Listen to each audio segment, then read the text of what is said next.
കിളിച്ചുണ്ടൻ മാമ്പഴം, യാത്രക്കാരുടെ ശ്രദ്ധയ്ക്ക് എന്നീ സിനിമകൾ കണ്ട മലയാളികൾ ആരും സൗന്ദര്യ എന്ന നടിയെ ഒരിക്കലും മറക്കാനിടയില്ല. പേര് അന്വർത്ഥമാക്കും വിധമായിരുന്നു സൗന്ദര്യത്തിന്റെ അവസാന വാക്കുകളിൽ ഒന്ന് തന്നെയായിരുന്നു സൗന്ദര്യ. ശ്രീവിദ്യയ്ക്ക് ശേഷം ഇത്രയും രൂപഭംഗിയുള്ള മറ്റൊരു നടി ഉണ്ടായിട്ടില്ല എന്ന് പറയുന്നവരുമുണ്ട്. എന്തുതന്നെയായാലും മാതൃഭാഷയായ കന്നഡയിലും പിന്നീട് തെലുങ്കിലും തമിഴിലും എന്ന പോലെ മലയാളത്തിലും അവർക്ക് ലക്ഷക്കണക്കിന് ആരാധകരുണ്ട്. എന്നാൽ അവരെയെല്ലാം ഒറ്റയടിക്ക് അമ്പരപ്പിച്ചുകൊണ്ട്, നിരാശപ്പെടുത്തിക്കൊണ്ട്, വേദനിപ്പിച്ചുകൊണ്ട് 2004 ഏപ്രിൽ 17-നാണ് ആ ദുരന്തം സംഭവിച്ചത്. സൗന്ദര്യയും അവരുടെ ഏക സഹോദരനും സഞ്ചരിച്ചിരുന്ന വിമാനം തകർന്ന് തൽക്ഷണം സൗന്ദര്യ ഓർമ്മയാകുകയായിരുന്നു. ഡോക്ടറാകാൻ ആഗ്രഹിച്ച ആളാണ് സൗന്ദര്യ. ആ സൗന്ദര്യ പിന്നീട് അഭിനയത്തിലേക്ക് എത്തുകയായിരുന്നു. 2004 അഭിനയ ജീവിതം താൽക്കാലികമായി അവസാനിപ്പിച്ച് അവർ ബാല്യകാല സുഹൃത്തായിരുന്ന സോഫ്റ്റ്വെയർ എഞ്ചിനീയർ രഘുവിനെ വിവാഹം കഴിച്ചു. ആ സമയത്ത് ലോക്സഭാ തിരഞ്ഞെടുപ്പ് പ്രചരണാർത്ഥം സഹോദരൻ അമർനാഥിനൊപ്പം ബംഗളൂരുവിൽ നിന്നും കരിംനഗറിലേക്ക് വിമാനയാത്ര പോയി. എന്നാൽ ആ വിമാനയാത്ര ഒരു വലിയ ദുരന്തമായിരുന്നു. തന്റെ കുഞ്ഞിനെ ഒരു നോക്ക് കാണാനുള്ള മോഹം ഉള്ളിൽ താലോലിച്ചിരുന്ന അമ്മയായിരുന്നു മരിക്കുമ്പോൾ സൗന്ദര്യ. 2 മാസം ഗർഭിണിയായിരുന്നു. കുഞ്ഞ് ആണോ പെണ്ണോ എന്നറിയാനുള്ള ആകാംക്ഷ സൗന്ദര്യ അലട്ടിയിരുന്നു. മരിക്കുന്നതിന് 2 ദിവസം മുൻപ് ഫോണിൽ വിളിച്ച സുഹൃത്തു കൂടിയായ ലേഡി ഡാൻസ് മാസ്റ്ററോട് ഒരു സർപ്രൈസ് ഉണ്ടെന്നും ഇനി നേരിൽ കാണുമ്പോൾ പറയാമെന്നും സൂചിപ്പിച്ചിരുന്നു. ആ രഹസ്യം കുട്ടിയുടെ ജെൻഡർ സംബന്ധിച്ചായിരുന്നു എന്ന സൂചനകളുമുണ്ട്. അതറിയാൻ സൗന്ദര്യയ്ക്ക് വലിയ ആകാംക്ഷയുണ്ടായിരുന്നതായും പറയപ്പെടുന്നു. സൗന്ദര്യയുടെ മരണം സിനിമാ ആരാധകർ ഞെട്ടലോടെയാണ് കേട്ടത്. ഇപ്പോൾ നടിയുടെ മരണവുമായി ബന്ധപ്പെട്ട് വീണ്ടും വിവാദങ്ങൾ ഉടലെടുത്തിരിക്കുകയാണ്. തെലുങ്കിലെ മുതിർന്ന നടൻ മോഹൻ ബാബുവിനെതിരെയാണ് ഇപ്പോൾ പരാതി ഉയർന്നു വന്നിരിക്കുന്നത്.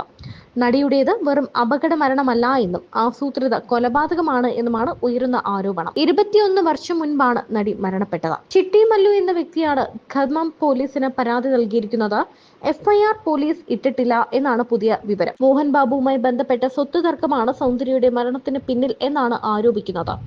നടി മരണപ്പെടുന്നതിന് മുൻപ് ശംഷാദ് മേഖലയ്ക്ക് സമീപത്തായി ജൽപള്ളിയിൽ 6 ഏക്കർ ഭൂമി വാങ്ങിയിരുന്നു. ഭൂമി തനിക്ക് വിൽക്കണമെന്ന് മോഹൻ ബാബു സൗന്ദര്യയോട് ആവശ്യമുന്നയിച്ചിരുന്നു. എന്നാൽ സൗന്ദര്യയുടെ സഹോദരൻ അമർനാഥ് ഷെട്ടി ഇടപാട് എതിർത്തു എന്നാണ് പറയപ്പെടുന്നത്. ഭൂമി കയ്യേറ്റത്തിന്റെ വിഷയത്തിൽ മോഹൻ ബാബുവിന്റെ പങ്ക് അന്വേഷിക്കണമെന്നാണ് ഈ പരാതിക്കാരൻ സംസ്ഥാന സർക്കാരിനോട് ഇപ്പോൾ ആവശ്യപ്പെട്ടിരിക്കുന്നത്. അതുപോലെ തന്റെ ജീവന് ഭീഷണിയുണ്ടെന്നും ചിട്ടി മല്ലു പോലീസ് സംരക്ഷണം വേണമെന്നും ആവശ്യപ്പെട്ട് ഖമ്മം അസിസ്റ്റന്റ് പോലീസ് കമ്മീഷണർക്കും ജില്ലാ പോലീസ് ഓഫീസർക്കും പരാതിയും നൽകി കഴിഞ്ഞു. മോഹൻ ബാബുവും ഇളയ മകൻ മഞ്ജു മനോജും തമ്മിലുള്ള സ്വത്ത് തർക്കവും ഇതിൽ ചൂണ്ടിക്കാണിച്ചിട്ടുണ്ട്. 1999 അമിതാഭ് ബച്ചൻ നായകനായി എത്തിയ സൂര്യവംശം എന്ന ചിത്രത്തിൽ രാധ എന്ന കഥാപാത്രത്തെ അവതരിപ്പിച്ച് ശ്രദ്ധേയായ നടിയാണ് സൗന്ദര്യ. തെലുങ്കിലും തമിഴിലും മലയാളത്തിലും മുൻനിര നായകന്മാരോടൊപ്പവും സൗന്ദര്യ അഭിനയിച്ചു. കിളിച്ചുണ്ടൻ മാമ്പഴം എന്ന ചിത്രത്തിലെ അഭിനയം ഇന്നും മലയാളികൾ ആരാധനയോടെ സൗന്ദര്യയെ ഓർത്തിരിക്കാൻ കാരണമാണ്. 2004 ഏപ്രിൽ 17-ന് ഒരു രാഷ്ട്രീയ പരിപാടിയിൽ പങ്കെടുക്കാൻ കരീംനഗറിലേക്ക് യാത്ര ചെയ്യുന്നതിനിടെ സ്വകാര്യ ജെറ്റ് തകർന്നാണ് സൗന്ദര്യയും സഹോദരനും മരണപ്പെട്ടത്. അന്ന് 31 വയസ്സായിരുന്നു താരത്തിന്റെ പ്രായം.